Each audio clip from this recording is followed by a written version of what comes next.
धर्मेंद्र प्रधान यांच्या राजीनाम्यानंतर आता एकनाथ शिंदे यांनी आपलं मत मांडलं आहे। नेमकं काय बोलले एकनाथ शिंदे, चला जाणून घेऊया। नीट पेपर फुटी ही अत्यंत दुर्दैवी घटना आहे, मात्र या प्रकरणाचे गांभीर्य ओळखून केंद्र सरकारने योग्य पावले उचलली आहेत। पंतप्रधान नरेंद्र मोदी यांनी या संदर्भात लोकसभेत नवीन कठोर कारवाई करण्याचं स्पष्ट केलं आहे। या गुन्ह्यातून कोणाचीही सुटका होणार नाही आणि पेपर फुटीवर कडक कारवाई होईलच असा विश्वास उपमुख्यमंत्री एकनाथ शिंदे यांनी व्यक्त केला। विद्यार्थ्यांच्या भावनांना आणि देशाच्या भवितव्याला पंतप्रधान मोदी यांनी प्राधान्य दिलं असं सांगत शिंदेंनी त्यांचं आभार मानले। तसेच नैतिक जबाबदारी स्वीकारून राजीनामा दिल्याबद्दल धर्मेंद्र प्रधान यांचे देखील त्यांनी कौतुक केले। लोकसभेचे विरोधी पक्षनेते राहुल गांधी यांच्यावर कडाडून टीका करताना एकनाथ शिंदे म्हणाले, विद्यार्थ्यांचे हे आंदोलन पूर्णपणे बिराजकीय होते, मात्र काही राजकीय लोकांनी त्यांच्या स्वतःच्या राजकीय पोळ्या भाजून घेतल्या। काही लोक थेट पंतप्रधानाच्या निवासस्थानाकडे आंदोलन करत जात होते, याचा अर्थ पंतप्रधानाच्या घरी घातपात घडवण्याचा त्यांचा हेतू होता। राहुल गांधी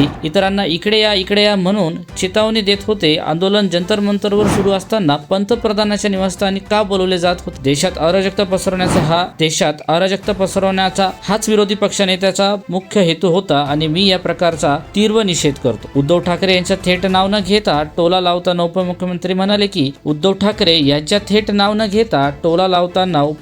म्हणाले की ज्यांना महाराष्ट्रातील जनतेने नाकारलं आहे ते दिल्लीत जाऊन विद्यार्थ्यांना भडकवण्याचं काम करत होते। आता विद्यार्थ्यांची स्वतःहून आपले आंदोलन यशस्वीपणे मागे घेतल्यानंतर या नेत्यांची मोठी निराशा झाली आहे। मुख्यमंत्री एकनाथ शिंदे यांनी स्पष्ट केले की महायुती सरकार आणि केंद्र सरकार नेहमीच विद्यार्थ्यांच्या पाठीशी खंबीरपणे उभे आहे। आता विद्यार्थ्यांचे सर्व प्रमुख मागण्या पूर्ण झाल्या असून त्यांनी आपल्या अभ्यासावर लक्ष केंद्रित करून स्वतःचे उज्ज्वल भवितव्य घडवावे असा सल्ला उपमुख्यमंत्री एकनाथ शिंदे यांनी शेवटी दिला। तर तुमचं मत काय आहे कमेंट सेक्शन मध्ये नक्की सांगा आणि आपल्या चॅनलला आता सबस्क्राईब करा।